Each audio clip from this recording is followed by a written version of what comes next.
Hi hello all welcome back to playing 11. So India Australia semi final match കഴിഞ്ഞിരിക്കുകയാണ്. നമ്മളെല്ലാവരും പറഞ്ഞ പോലെ 2023 world കപ്പിന്റെ ഒരു റൈവൽറി ബാക്കിയുണ്ട്, ഒരു പകരം വീട്ടൽ ബാക്കിയുണ്ട്. സോ ആ പകരം വീട്ടൽ എന്താണ് റോഷൻ, വീട്ടിയോ ഇല്ലയോ? പകരം വീട്ടിൽ നിന്ന് നമുക്കിപ്പോ ശരിക്കും പറഞ്ഞാൽ പറയാൻ പറ്റില്ല. കാരണം നമുക്കൊരു റിവെഞ്ച് എന്ന് പറയണമെന്നുണ്ടെങ്കിൽ അത് അവരുടെ അന്നത്തെ ആ സ്ക്വാഡിൽ ഉണ്ടായിരുന്ന ആ ഒരു വമ്പന്മാരെല്ലാവരും കൂടി ഉണ്ടായിരുന്നെങ്കിൽ നമുക്കതൊരു അതിന്റെ ഒരു ഫുൾ സാറ്റിസ്ഫാക്ഷൻ എന്ന് പറയുന്നത് അപ്പോഴേ കിട്ടുള്ളൂ ശരിക്കും പറയാം. But of course ICC event ആണ്. ഓസ്ട്രേലിയനെ നമുക്കറിയാം. ഒരു സെമി ഫൈനലാണ്. ഒരു 30% ആ ഒരു കടം വീട്ടിയ പോലെ ഇരിക്കുന്നുണ്ട്. But still we will get chance ഫ്യൂച്ചറിൽ അവരുടെ ഒരു ഫുൾ സ്ക്വാഡിനെ ഇതുപോലെ തന്നെ നമുക്കൊന്ന് അടിയറവ് പറയിപ്പിക്കാൻ പറ്റട്ടെ. അതെ അതെ. സോ നല്ലൊരു മാച്ചായിരുന്നു, നമ്മൾ പറഞ്ഞതുപോലെ തന്നെ. അതെ അതെ സോ നമ്മളൊരു ട്രഡീഷണൽ വൺ ഡേ മാച്ച് കാണുന്ന അതേ ഒരു ഫീൽ ഉണ്ടായിരുന്നു. ലൈക്ക് സത്യമായിട്ടും. കാരണം വെച്ചാൽ കുറെ നാളായിട്ട് നമുക്കൊരു മിസ്സിംഗ് ഉണ്ടായിരുന്നു. ഈ പറഞ്ഞ പോലെ തന്നെ ഒരു 5.5 ഒരു ടാർഗറ്റ് വച്ചിട്ട് അതിന്റെ ഒരു ടിപ്പിക്കൽ ചേസ്, അല്ലാതെ ഒരു വൺ സൈഡ് പോലെ അല്ലാതെ കറക്റ്റ് എങ്ങനെയാണോ ഒരു ODI മാച്ച് കൊണ്ടുപോകേണ്ടത് അതിന്റെ കൃത്യമായിട്ടുള്ള ഒരു വിഷ്വൽ ഇത് തന്നെയായിരുന്നു നമുക്ക് കിട്ടിയിരുന്നത്. രണ്ട് ടീം നന്നായി കളിച്ചു. ബട്ട് എനിക്ക് തോന്നി ഒരു 20 റണ്ണ്, ഒരു 25 റണ്ണ് ഷോർട്ടായിരുന്നു ഓസ്ട്രേലിയ എന്നുള്ളത്. ഡെഫിനറ്റ്ലി ഒരു ഡെഫിനറ്റ്ലി നമ്മൾ പറഞ്ഞ ഒരു 270 to 280 ആയിരിക്കണം നല്ലൊരു ഗുഡ് സ്കോർ എന്ന് അതെ പറയുന്നത്, അതെ. Competitive score. അതൊരു ആ ഒരു ഡ്യുവൽ സ്ട്രൈക്ക് ആണ് അവരെ സംബന്ധിച്ചിടത്തോളം. നല്ലൊരു മിഡിൽ ഓവേഴ്സിൽ പോയിക്കൊണ്ടിരുന്നിട്ട് അവരുടെ ഒരു ലാസ്റ്റ് ഒരു എക്സ്പ്ലോഷന് പറ്റിയ സ്മിത്ത് ഒരു കുറച്ചും കൂടിയും ഒന്ന് മൂവ് ആയിരുന്നെങ്കിൽ മാക്സ്വെലിന് പറ്റിയൊരു പ്ലോട്ടിലേക്ക് എത്തിയാനെ. അത് മാത്രമല്ല, സ്മിത്ത് ഔട്ടായ ഉടനെ തന്നെ നമുക്ക് മാക്സ്വെലിനെ കിട്ടി. അതുകൊണ്ട് തന്നെയാണ് ആ ഒരു 30+40 ഓട് നമുക്ക് കുറഞ്ഞു കിട്ടിയത്. അല്ലെങ്കിൽ ഇതിനേക്കാളും കുറച്ചും കൂടിയും ഒരു ടഫ് ചേസ് തന്നെ ആയാനെ. അതെ, മാക്സ്വെൽ കുറച്ചുകൂടി കളിച്ചിരുന്നെങ്കിൽ അവര് കുറച്ചുകൂടി എന്താ പറയാ അതെ കൊണ്ടുപോകാൻ പറ്റുമായിരുന്നു. ലൈക്ക് അതെ അലക്സ് കാരിയുടെ ഒരു ബ്യൂട്ടിഫുൾ ഇന്നിങ്സ് ആയിരുന്നു. അലക്സ് കാരി നല്ലൊരു കമ്പോഷറിൽ കളിച്ചു. എനിക്ക് തോന്നി അതെ അലക്സ് അതെ കാരി ഒരു 270 എത്തിക്കുമെന്ന് തോന്നി. ബട്ട് നല്ലൊരു ഇന്നിങ്സ് ആയിരുന്നു. നമുക്ക് തുടക്കത്തിൽ വരികയാണെങ്കിൽ നമ്മളെല്ലാവരും വിചാരിച്ചു ജെയ്ക്സ് ഫ്രേസർ മഗറിനെ കൊണ്ട് ആയിരിക്കും ഓപ്പൺ ചെയ്യിപ്പിക്കാന്ന് വിചാരിച്ചു. ബട്ട് നമുക്ക് ഒരു കേട്ടുകേൾവ് ഇല്ലാത്തൊരു പ്ലെയറിനെ കൊണ്ടുവന്നു. ഞാൻ കണ്ടിട്ടില്ല, മേ ബി വിഭാഷെല്ലാം ഉണ്ടാവുള്ള പ്ലെയർ ആയിരിക്കും. ഓൺലി എനിക്ക് തോന്നുന്ന ഒരു ലെഫ്റ്റ് ആം ഓർത്തഡോക്സ് സ്പിൻ ഒരു ഇൻക്ലൂഷന് വേണ്ടിയിട്ടുള്ള ഒരു ഒറ്റ ഒരു ബാറ്ററിനെ അവർ ലൂസ് ചെയ്ത പോലെ എനിക്ക് തോന്നി. ലൈക്ക് അതാണ് ഇന്നൊരു ഒരു 10 റൺസ് ഡിഫറൻസ് വന്നുകൊണ്ട്. കാരണം മാത്യു ഷോട്ട് ആയിരുന്നെങ്കിൽ മാത്യു ഷോട്ട് ഓൾസോ അവർക്ക് എന്ത് ചെയ്യാൻ പറ്റും, ഒരു ഓഫ് സ്പിൻ ഒരു പാർട്ട് യൂസ് ചെയ്തിട്ടുണ്ടായിരുന്നു ഈ ടൂർണമെന്റ് ഉടനീളം. സോ 5-6 ഓവർ മാത്യു ഷോട്ട്സിന്റെ കോൺട്രിബ്യൂഷൻ ഒക്കെ ഉണ്ടായിരുന്നു. സോ മാത്യു ഷോട്ട് എന്ന് പറഞ്ഞാൽ വളരെ ഹാൻഡി ആയിട്ടുള്ള ഒരു ബാറ്ററാണ്. സോ ആ മാത്യു ഷോട്ടിനെ ഇവർ പകരം വെക്കുന്ന ഒരു ബൗളിംഗ് ഓൾറൗണ്ടറെ കൊണ്ട് ഓപ്പൺ ചെയ്യിക്കുന്ന സമയത്ത് ലൈക്ക് അവര് ഒരു ബാറ്ററെ സാക്രിഫൈസ് ചെയ്തു എന്ന് എനിക്ക് തോന്നി. ലൈക്ക് ജെയ്ക്സ് ഫ്ലെക്സർമേക്കറിനെ തന്നെ ഓപ്പൺ ചെയ്യിപ്പിച്ചാൽ കുറച്ചുകൂടി എന്താ ഒരു അഗ്രസീവ്. ജെയ്ക്സ് ഫ്ലെക്സർമേക്കർ എങ്ങനെ വേണമെങ്കിലും പോകാം, എന്ന് പറയുന്ന പോലെ. ഒന്നില്ലെങ്കിൽ ഫസ്റ്റ് ഓവറിൽ തന്നെ ഔട്ടായി പോകാം, ഇല്ലെങ്കിൽ ഒരു 5-6 ഓവർ നിന്ന് കളിച്ച് അതിനെ ഒരു ഇമ്പാക്ട് ഉണ്ടാക്കാൻ പറ്റുന്ന പ്ലെയർ ആയിരുന്നു. ഹെഡിന്ന് ഓൾമോസ്റ്റ് ആ ഒരു ഇന്റന്റ് തന്നെ. എനിക്ക് തോന്നുന്നു ഹെഡിന് അവർക്ക് കൊടുത്തൊരു ടാർഗറ്റ് എന്ന് പറയുന്നത് ഇൻ ആൻഡ് ഔട്ട് അറ്റാക്കിലേക്ക് പൊക്കോളാൻ. ഹെഡ് ഔട്ട് ആവുന്നത് വരെ കംപ്ലീറ്റ് ഒരു ഡോമിനന്റ് പേസിലേക്ക് ഓസ്ട്രേലിയനെ കൊണ്ടുവരിക എന്നുള്ളൊരു ടാർഗറ്റ് മാത്രമായിരുന്നു ഹെഡിന്റെ കാര്യം ഉണ്ടായിരുന്നത്. ഒരു പരിധി വരെ എനിക്ക് തോന്നുന്നു ഹെഡിന്റെ ഭാഗത്ത് പറ്റിയ വലിയൊരു മിസ്റ്റേക്ക് എന്ന് പറയുന്നത് വരുൺ ചക്രവർത്തിനെ ഫസ്റ്റ് ബോൾ തന്നെ കൗണ്ടർ അറ്റാക്ക്. അതെനിക്ക് ഒട്ടും മനസ്സിലായില്ല. കാരണം എനിക്ക് മനസ്സിലായില്ല, റൂലെസ് ആയിട്ട് നിൽക്കുന്നത് ബാറ്റേഴ്സ് അല്ല. കഴിഞ്ഞ കളി നമ്മൾ കണ്ടതാണ്, ഇംഗ്ലണ്ട് സീരീസിൽ നമ്മൾ കണ്ടതാണ്. സോ ബാറ്റേഴ്സ് എല്ലാം ക്ലൂലെസ് ആയിട്ട് നിൽക്കുമ്പോ ഇവര് പറയുന്ന ഈ ഓസീസ് മെന്റാലിറ്റിന്റെ എന്താ പറയാ ഒരു ബാഡ് സൈഡാണ് നമ്മൾ കണ്ടത്. സോ നമുക്ക് ഹെഡ് നന്നായി തുടങ്ങിയ സമയത്ത് എല്ലാവരും ഒന്ന് പേടിച്ചു, ഹെഡ് വീണ്ടും പാണ്ടി തരികയാണ് എന്ന് തോന്നി. കാരണം ഫസ്റ്റ് ഒരു 10 ബോൾ നല്ല ടൈം എടുത്ത് കളിച്ചു. ബട്ട് അതിനുശേഷം ഷമീൻ ഒരു ഹാട്രിക് 4 അടിച്ചു. അതിനുശേഷം നല്ലൊരു ടച്ചിലായിരുന്നു. അത് കഴിഞ്ഞ് ചക്രവർത്തിയെ ഫസ്റ്റ് ബോളിൽ തന്നെ കയറി അറ്റാക്ക് ചെയ്തത് ബ്രെയിൻ ഫെയിൽ ഷോട്ട് ആയിരുന്നു. കാരണം വെച്ച് കഴിഞ്ഞാൽ വരുൺ ചക്രവർത്തി ലാസ്റ്റ് മാച്ചിൽ 5 വിക്കറ്റ്സ്, അതും ഇതുപോലത്തെ ഒരു സ്പിന്നിംഗ് ട്രാക്കിൽ ഒന്ന് കെയർഫുൾ ആയിരുന്നെങ്കിൽ വരുൺ ചക്രവർത്തിനെ ഓപ്റ്റ് ഔട്ട് ചെയ്യായിരുന്നു. അവന് ഓപ്റ്റ് ഔട്ട് ചെയ്യായിരുന്നു. വരുൺ ചക്രവർത്തിനെ ഓപ്റ്റ് ഔട്ട് ചെയ്തിട്ട് ബാക്കിയുള്ള അറ്റാക്ക് ചെയ്യാൻ ശ്രമിച്ചിരുന്നെങ്കിൽ അത് ചിലപ്പോൾ നമുക്ക് കിട്ടുമായിരുന്നു. കാരണം ആ ഫീൽഡ് സെറ്റപ്പ് അതിന് വേണ്ടി തന്നെ ലോങ് ഓഫ് പുറത്ത് വെച്ചിരിക്കുകയായിരുന്നു. പവർ പ്ലേയിൽ ലോങ് ഓഫിന് റയർ ആയിട്ടാണ് കൊണ്ടുപോയി വെക്കുക. സോ ലോങ് ഓഫിൽ നിൽക്കുന്ന സമയത്ത് തന്നെ ആ ഒരു ഗ്ലോറി ഷോട്ടിന് വേണ്ടി പോയി. സോ ഫൈനലില് നമുക്ക് രോഹിത് ശർമ്മയ്ക്ക് എന്താണ് സംഭവിച്ചത്, അത് ഈ സെമി നല്ല രീതിയിൽ കളിച്ചുകൊണ്ടിരിക്കുമ്പോ ഒരു ഓൾറെഡി ബൗണ്ടറീസും കാര്യങ്ങളൊക്കെ വന്നുകൊണ്ടിരിക്കുന്ന സമയത്ത് അനാവശ്യ ഷോട്ട്. രോഹിത് ശർമ്മയ്ക്ക് എന്താണോ ഫൈനലിൽ പറ്റിയത് അഹമ്മദാബാദിൽ, അതാണ് ശരിക്കും ഹെഡിന് പറ്റിയത്. സോ അതിനുശേഷം ലബൂഷൈനുമായിട്ട് നല്ലൊരു പെർഫോമൻസ്, നല്ലൊരു പാർട്ണർഷിപ്പാണ് സ്മിത്ത്. നല്ല കളിയായിരുന്നു. അവർ കാരണം രണ്ടുപേരും നല്ല പ്ലെയർ ഓഫ് സ്പിൻസ് ആയിരുന്നു.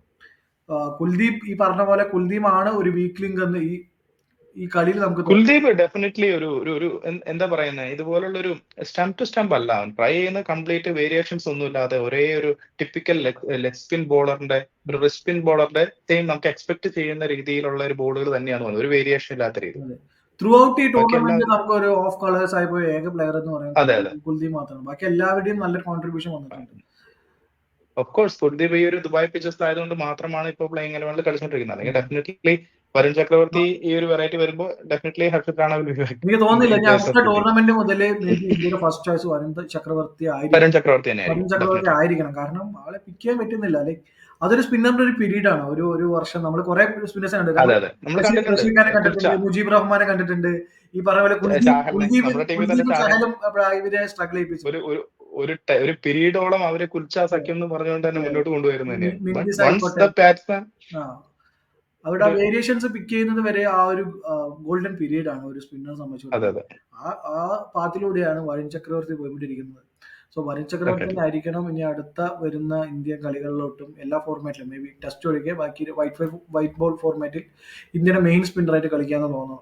സോ നമുക്ക് ബാറ്റിംഗിലോട്ട് വരികയാണെന്നുണ്ടെങ്കിൽ നല്ലൊരു തുടക്കം. എപ്പോഴും പറയുന്ന പോലെ രോഹിത് ശർമ്മയുടെ explosive start from the over, first over മുതൽ തന്നെ നല്ലൊരു എക്സ്പ്ലോസീവ്, ഒരു പോസിറ്റീവ് ഇന്റന്റ് ആണ്. കാരണം നമ്മൾ പഴയ കാല കളികൾ നല്ല എടുത്തു നോക്കുമ്പോൾ, ആദ്യം നമ്മൾ പഴയ കളികളൊക്കെ എടുത്തു നോക്കുന്ന സമയത്ത് 10 ഓവർ നമ്മൾ എങ്ങനെ വിക്കറ്റ് പോകാതെ കളിക്കാം എന്നുള്ളൊരു മെന്റാലിറ്റി ആയിരുന്നു ഇന്ത്യക്ക് ഉണ്ടായിരുന്നത്. സേവാഗ് അതിന്റെ ഒരു ഇന്നത്തെ കളിയിലൊക്കെ ശരിക്കും പറഞ്ഞാൽ ആ ഒരു മെന്റാലിറ്റി ആയിരിക്കും മോസ്റ്റ് ഓഫ് ദ ടൈം നമ്മൾ ഇത് ചെയ്യുന്നത്. ബട്ട് രോഹിത് ശർമ്മ എപ്പോഴും ആ ഒരു പോസിറ്റീവ് ഇന്റന്റ്, എത്ര ചെറിയ സ്കോർ ചെയ്യുകയാണെന്നുണ്ടെങ്കിലും എത്ര വലിയ സ്കോർ ചെയ്യുകയാണെന്നുണ്ടെങ്കിലും ഇന്ത്യന് ഒരു മാറ്റമല്ല പുള്ളിയുടെ. പുള്ളി അറ്റാക്ക് ചെയ്ത് മറ്റേ ടീമിനെതിരെ ഡോമിനേറ്റ് ചെയ്യാനായിട്ടുള്ള ഒരു പ്ലോട്ട് ഇട്ട് കൊടുക്കും എന്തായാലും ബേസ്. പുള്ളി അതിന് ട്രൈ ചെയ്യുന്നുണ്ട് എന്തായാലും. സോ അതായിരുന്നു നല്ലൊരു തുടക്കം കിട്ടി. ആ തുടക്കത്തിന് ശേഷം നമുക്ക് തോന്നുന്നു 2-3 ഡ്രോപ്പ് ക്യാച്ചസ് വന്നു. അത് ഇന്ത്യക്ക് നല്ലൊരു നമ്മളതില് ഈവൻ രോഹിത് ശർമ്മയുടെ ഫസ്റ്റ് തന്നെ ഒരു കൂപ്പർ കൊണ്ടോണിയുടെ ഫസ്റ്റ് തന്നെ ഒരു സേവ് കിട്ടി നമുക്ക്. അത് ഒരു ഓസ്ട്രേലിയൻ ഫീൽഡിംഗ് സ്റ്റാൻഡേർഡ്സിൽ അത് ഒരിക്കലും ഡ്രോപ്പ് ചെയ്യാൻ പാടില്ലാത്തൊരു ക്യാച്ചായിരുന്നു. സോ അവര് ടേക്ക് ചെയ്യണമായിരുന്നു. പിന്നെ രണ്ടാമത്തെ ക്യാച്ച് നമുക്ക് അഹമ്മദാബാദിലെ സെയിം ക്യാച്ചിന് ഓർമ്മിപ്പിക്കുന്ന ഹെഡ് എടുത്ത ക്യാച്ച് ലബുഷൈൻ. ബട്ട് അതിനേക്കാൾ കുറച്ചുകൂടി ടഫർ ആയിരുന്നു. ലബുഷൈൻ കുറച്ചുകൂടി കവർ ചെയ്തു, കവർ ചെയ്യേണ്ടതുണ്ടായിരുന്നു ഗ്രൗണ്ട്.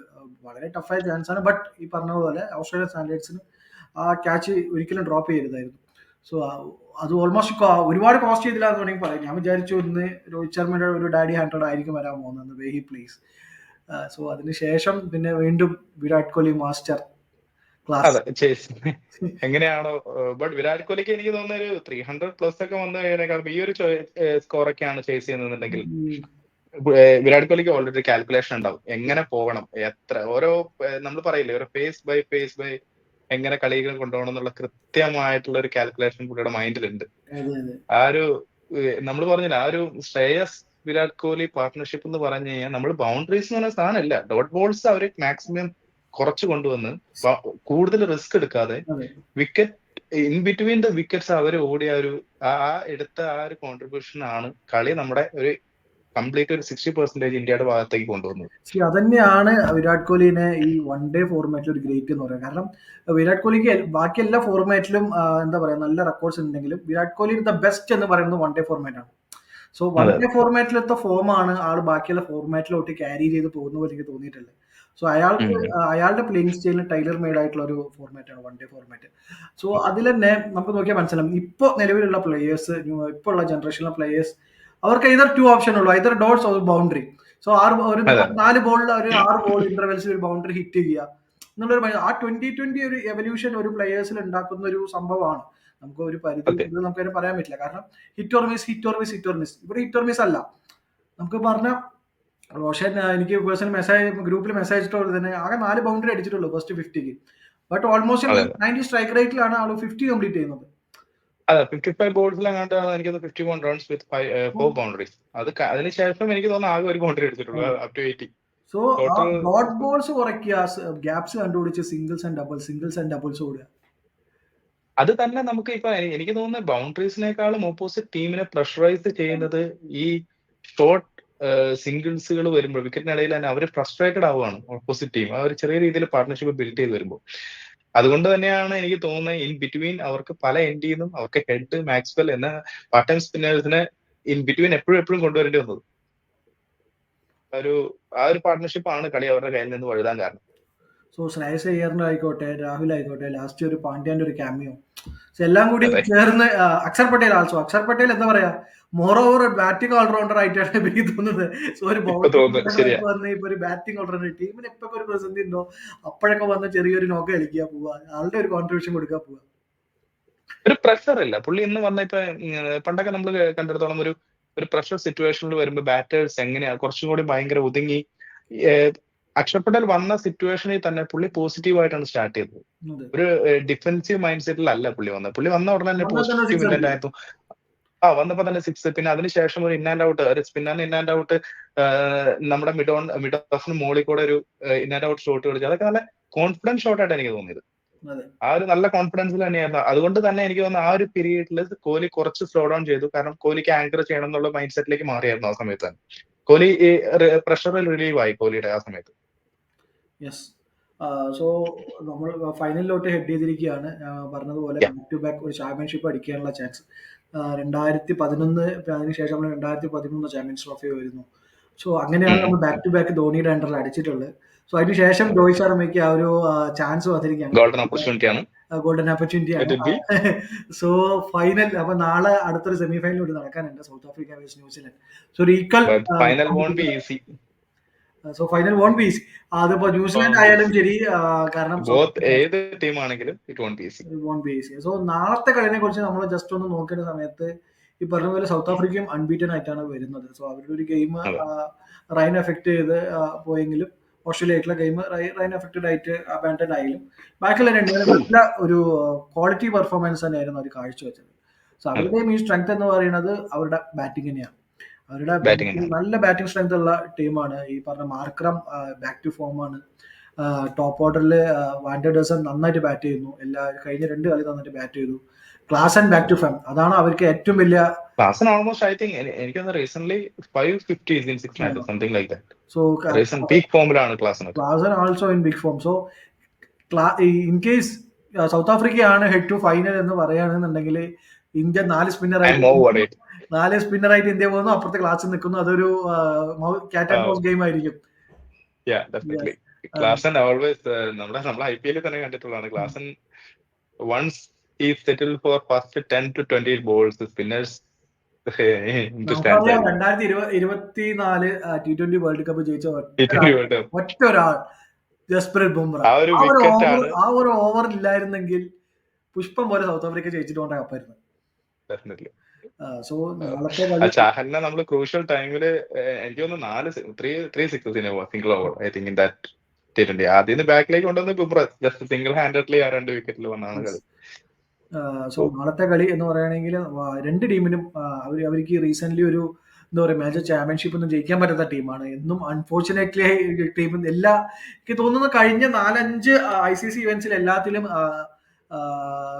നോക്കൌട്ട്സിൽ അല്ലെങ്കിൽ പ്ലേ ഓഫ്സിൽ ഫീച്ചർ ചെയ്ത ഒരേ ഒരു ടീം സൗത്ത് ആഫ്രിക്ക തോന്നുന്നു. അതിപ്പോ വുമൻസ് ക്രിക്കറ്റ് ആയിക്കോട്ടെ, അണ്ടർ-19 ക്രിക്കറ്റ് ആയിക്കോട്ടെ, മെൻസ് ക്രിക്കറ്റ് ആയിക്കോട്ടെ.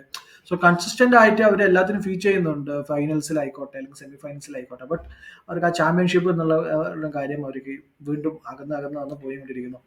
സോ ഈ ചാമ്പ്യൻസ് ട്രോഫി അവർക്ക് എന്താ പറയാ, ഇനി ഒരു അടുത്ത ചാൻസ് എന്ന് പറയുന്നത് ഇനി 2 കൊല്ലം കഴിഞ്ഞിട്ടാണ്. 2 കൊല്ലം കഴിയുമ്പോഴത്തേക്കും ഈ പ്ലേയേഴ്സിന്റെ ഫോംസ് ഈ ടീമിന്റെ ഘടനയൊക്കെ ചിലപ്പോൾ മാറാൻ വലിയ ചാൻസസ് ഉണ്ട്. കാരണം അങ്ങനെ ഒരു സെറ്റപ്പിലാണ് ഇരിക്കുന്നത്. സോ ന്യൂസിലാൻഡിനെ സംബന്ധിച്ചിടത്തോളം വലിയ പ്രഷറിലാണുള്ളത്. സോ കെയ്ൻ വില്യംസൺ അങ്ങനത്തെ പോലത്തെ പ്ലേയേഴ്സ് മേ ബി ലീവ് ചെയ്തിരിക്കും അടുത്ത ICC ഇവന്റ് വരുമ്പോഴത്തേക്കും. സോ ലൈക്ക് അവരും ഒരു ഡെലിമയിലാണ്. Daryl Mitchell, Rachin Ravindra, Conway and William 4 പേരുണ്ട്. 3 കളിപ്പിക്കാൻ പറ്റുള്ളൂ. സോ ഇതിൽ ആരും ഏത് 3 അൺഫോർച്ചുനേറ്റ്ലി കോൺവേ ആണ് ഓൾറെഡി 2 പേര് സെഞ്ചുറി അടിച്ചു കഴിഞ്ഞു. കോൺവേ മാത്രമാണ് അടിക്കാത്തത്. കോൺവേ മാത്രമാണ് അടിക്കാത്തത്. അതുകൊണ്ട് കോൺവേ ഡ്രോപ്പ് ചെയ്തു. ബട്ട് ഇതിൽ ഉള്ളതിൽ ഏറ്റവും സ്കിൽഫുൾ ആയിട്ട് സ്പിന്നേഴ്സിന് കളിക്കുന്ന ആള് കോൺവേ ആണ്. I think Regin also. Regin, I think ഉം. maybe if Conway ഇന്ത്യയുടെ കൂടെയാണെന്നുണ്ടെങ്കിൽ I think better they will opt for Conway. കാരണം ആൾക്ക് ഐ പി എൽ കാരണം കളിച്ച് നല്ല പരിചയമുണ്ട്. ആൾക്ക് നല്ല പരിചയമുണ്ട് IPL ഇന്ത്യൻ കളിച്ചിട്ട്. സ്പിന്നേഴ്സിനെ നേരിട്ട് നല്ല പരിചയമുണ്ട്. സോ കണ്ടീഷൻസും കുറച്ചും കൂടി ഫേവർ ആവുന്നത് കോൺവേക്ക് ആയിരിക്കും. യെസ്. ബട്ട് നാളത്തെ match I don't think it's in Lahore ആയതുകൊണ്ട് അത് ഏത് കോൺവേ ഉണ്ടാവും എന്ന് ഈ പറയാൻ പറഞ്ഞ പറ്റും. പോലെ ഈ 4-ൽ 3 കളിക്കാൻ പറ്റുള്ളൂ. സോ ഏത് അതെ. 3 കളിക്കുക എന്നുള്ളത് പറയാൻ പറ്റില്ല. മാറ്റ് ഹെൻറി ഇന്ത്യ വെള്ളം കുടിപ്പിച്ചു ഫസ്റ്റ്. പറഞ്ഞ പോലെ 33 എന്നുള്ള ഒരു സ്കോറിലേക്ക് എത്തിച്ചു. ആ മാറ്റ് ഹെൻറിക്ക് വേണ്ടി മാജിക് കാണിക്കാൻ പറ്റുമോ എന്ന് നോക്കണം. അവരുടെ സൈഡും ബൗളിംഗ് സ്ട്രോങ് തന്നെയാണ്. Like Marco Jansen and Rabada. അവരുടെ ഇനീഷ്യൽ ഓവേഴ്സ് ആണ് വലിയ പ്രഷർ ക്രിയേറ്റ് ചെയ്യാൻ പറ്റുന്ന കാര്യങ്ങൾ. സോ ടുവേർഡ്സ് ദ ഡെത്ത് അവർക്ക് കുറച്ച് പ്രോബ്ലം ഉണ്ട് ബൗളിങ്ങിൽ. ബട്ട് പവർ പ്ലേയിൽ they are the best among the all 3 remaining teams combine ചെയ്യുമ്പോൾ പവർ പ്ലേ ബൗളിങ്ങിൽ ബെസ്റ്റ് എന്ന് പറയുന്നത് സൗത്ത് ആഫ്രിക്ക തന്നെയാണ്. കാരണം റബാഡ യാൻസൺ സ്ട്രൈക്ക് ചെയ്യാൻ പറ്റുന്നതാണ്. സോ അതായിരിക്കണം അവരുടെയും പ്ലാൻ. സോ ഏർലി വിക്കറ്റ്സ് എടുക്കുക. നാളെ എന്തായിരിക്കും എനിക്ക് തോന്നുന്നു സൗത്ത് ആഫ്രിക്ക ടോസ് കിട്ടുകയാണെങ്കിൽ എനിക്ക് അങ്ങനെ തോന്നുന്നു സൗത്ത് ആഫ്രിക്ക നാളെ ടോസ് കിട്ടുകയാണെങ്കിൽ ഫസ്റ്റ് ബാറ്റിംഗ് ചെയ്യും. But in case New Zealand first bat ചെയ്ത് ഒരു 300 റൺസ് അറൌണ്ട് സ്കോർ ചെയ്യുകയാണെങ്കിൽ സൗത്ത് ആഫ്രിക്ക അവരുടെ അത്ര ഫേവർ.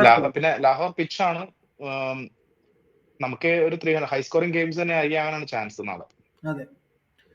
സോ നാളെ ഒരു 300-320 അടിക്കുകയാണെങ്കിൽ ഫസ്റ്റ് ബാറ്റ് ന്യൂസിലാൻഡ് അടിക്കുകയാണെങ്കിൽ ചാൻസ് എനിക്ക് തോന്നുന്നില്ല സൗത്ത് ആഫ്രിക്ക വിൽ ബി. വേറൊരു കാര്യം ബട്ട് ഐ തിങ്ക് സൗത്ത് ആഫ്രിക്കയ്ക്ക് ആകെ വരാൻ പോകുന്ന ഒരു കൺസേൺ എന്ന് പറയുന്നത് അവര് ദുബായ് പിച്ചിൽ ഇതുവരെ കളിച്ചിട്ടില്ല.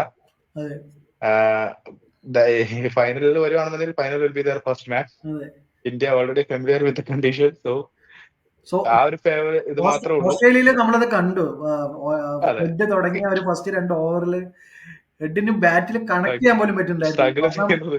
ബോൾ വരുന്ന മുന്നേ ഹെഡ് സ്ട്രൈഡിലോട്ട് പോവാണ്. സോ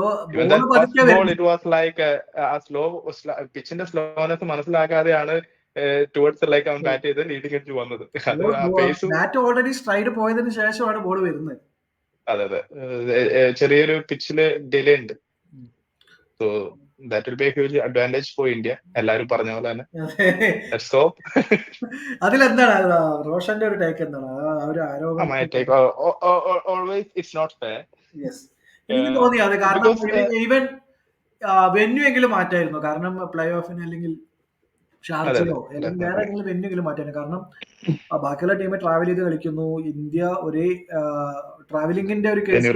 ബട്ട് ആ pitch same ground same pitch. നമ്മൾ ഈ പറയുന്ന പോലെ ഒരു 2 weeks 3 weeks ഒരേ പിച്ചിൽ നമ്മൾ കളിക്കുന്നു, ഒരേ ഗ്രൗണ്ടിൽ നമ്മൾ പ്രാക്ടീസ് ചെയ്യുന്ന സമയത്ത് നമ്മൾ ആ കണ്ടീഷനായിട്ട് വളരെ അഡാപ്റ്റ് ആവും. പെട്ടെന്ന് കണ്ടീഷൻസ് വേറെയാണ് ലാഹോറിൽ അല്ലെങ്കിൽ അവര് പിച്ച് ചേഞ്ച് ചെയ്യുന്നുണ്ട് തോന്നുന്നു. Today it was A fresh pitch. നമ്മൾ ടോസ് ചെയ്തപ്പോ രോഹിത് ശർമ്മ പറഞ്ഞിരുന്നു ലാസ്റ്റ് ന്യൂസിലാൻഡ് മാച്ചിൽ ഉണ്ടായിരുന്ന ഒരു തേർഡ് പിച്ചില് വേറെ പിച്ചിലായിരുന്നു കളി. ഇന്ന് ഫ്രഷ് പിച്ച് ആയിരുന്നു. അതുകൊണ്ട് തന്നെയാണ് ആ ഒരു കുറച്ചും കൂടിയും ഒരു ബാറ്റിംഗ് ഫ്രണ്ട്ലി സർഫസ് ആയിരുന്നു ഇന്നത്തെ മാച്ചിന്റെ. ബട്ട് ഈ ക്ലൈമറ്റ് കാര്യങ്ങളെല്ലാം ബാക്കി എല്ലാ ഫാക്ടേഴ്സും ഫേവറബിൾ തന്നെയാണ്. സോ ഈ ചാമ്പ്യൻസ് ട്രോഫി ഈവൻ വിൻ ചെയ്താലും കുറെ കോൺട്രവേഴ്സീസ് കാര്യങ്ങളൊക്കെ വരാൻ ചാൻസ് ഉണ്ട്. ബട്ട് വിൻ ചെയ്തില്ലെങ്കിൽ അത് വലിയൊരു ഡ്രോബാക്ക് ആയിരിക്കും. കാരണം ഇത്രയും സൗകര്യങ്ങൾ കിട്ടിയിട്ടും ചാമ്പ്യൻഷിപ്പിൽ കുറഞ്ഞ ഒന്നും രോഹിത് ശർമ്മയും ഗൗതം ഗംഭീറും ചിന്തിക്കുന്നില്ല എന്നുള്ള കാര്യത്തിലാണ്. റീസെന്റിലുള്ള അവരുടെ സെറ്റ് ബാക്സ് എല്ലാം വെച്ച് നോക്കുകയാണെങ്കിൽ BCCI ഈ ഒരു ടൂർണമെന്റ് വളരെ സീരിയസ് ആയിട്ടാണ് കാണുന്നത്. ഇതിൽ എന്തെങ്കിലും പ്രശ്നം വന്നു കഴിഞ്ഞാൽ അത് രോഹിത് ശർമ്മ ആൻഡ് ഗൗതം ഗംഭീർ രണ്ടാളെയും വലിയ രീതിയിൽ ബാധിക്കാനുള്ള പ്രശ്നങ്ങൾ. പിന്നെ റീസെന്റ് നടന്ന ബോർഡർ ഗവാസ്കർ ട്രോഫി പോലത്തുള്ള കാര്യങ്ങൾ മറയ്ക്കാനും ഈ ഒരു ചാമ്പ്യൻസ് ട്രോഫി ഹെൽപ്പ് ചെയ്യും. സോ നാളത്തെ സൗത്ത് ആഫ്രിക്ക ന്യൂസിലാൻഡ് കളി ജസ്റ്റ് ഇതിന്റെ ഒരു ഫാന്റസി പിക്ക് എങ്ങനെയായിരിക്കും പറഞ്ഞു ഒരു 5 പ്ലെയറിനെ എടുത്തോ? എനിക്ക് തോന്നുകയാണെന്നുണ്ടെങ്കിൽ South Africa I will pick for Klaasen definitely, Vanderson and Marco Jansen, then Bauma, Mulder also I'll go for them. ഇല്ല കമ്പൈൻ ചെയ്തിട്ട് 5 ആൾ പറ. ന്യൂസിലാൻഡും അപ്പൊ അങ്ങനെയാണെന്നുണ്ടെങ്കിൽ ന്യൂസിലാൻഡിലെ definitely Rachin and Matt Henry. So Matt Henry, Regin, Klaasen, Vanderson and Jansen. Jansen. So ഞാൻ റബാഡയെ എടുത്തു നാളെ. റബാഡ പെർഫോം ചെയ്യാൻ ചാൻസ് ഉണ്ട്. ദെൻ വാൻഡർഡസൺ എടുത്തോ നീ? ഓ, വാൻഡർഡസൺ എടുത്തു. സോ വില്യംസൺ, കെയിൻ വില്യംസൺ എടുത്തോ? ഇല്ല എടുത്തിട്ടില്ല. സോ ഞാൻ ബിഗ് മാച്ച് പ്ലെയർ, ഒരു ബിഗ് മാച്ച് എടുത്തു. സോ കെയിൻ വില്യംസൺ എടുത്തു. Then I am going with Phillips. ബാറ്റും ഉണ്ട് ബോളും ഉണ്ട്. ഫിലിപ്സിലോട്ട് പോകുന്നു. Then Ryan Rickelton. ഉം. സോ എനിക്ക് ഓക്കെ. തോന്നുന്നു ഒരു ഓപ്പണിംഗിൽ ഒരു എക്സ്പ്ലോസീവ് കിട്ടും. പിന്നെ ഒരു കീപ്പറും ആണ്. സോ ഫാന്റസി കാലത്ത് പോയിന്റ് കയറും. സോ അതെ അതെ. Ryan Rickelton and finally holding with Keshav Maharaj. I was thinking that any spinners ആരെങ്കിലും പിക്ക് ചെയ്യുന്നുണ്ടോ എന്ന് നോക്കിയിരിക്കുകയായിരുന്നു. Okay fine. So so so that's it winding up. ഇപ്പോൾ നമുക്ക് നാളത്തെ സെക്കൻഡ് സെമി കഴിഞ്ഞിട്ട് നമുക്ക് മീറ്റ് ചെയ്യാം. അത് കഴിഞ്ഞിട്ട് ഇന്ത്യക്ക് ആരാണ് ഓപ്പണന്റ് എന്ന് അറിയാം. അത് കഴിഞ്ഞ് അതെ. ഡീറ്റെയിൽ ആയിട്ട് നമുക്കൊരു നോക്കാം ഇന്ത്യയുടെ ചാൻസസ് എന്തൊക്കെയാണ് ലൂപ്പ് ഹോൾസ് എന്നുള്ളത്. So thank you Roshan for joining. Thank you. See you. Bye. Bye. See you. Bye.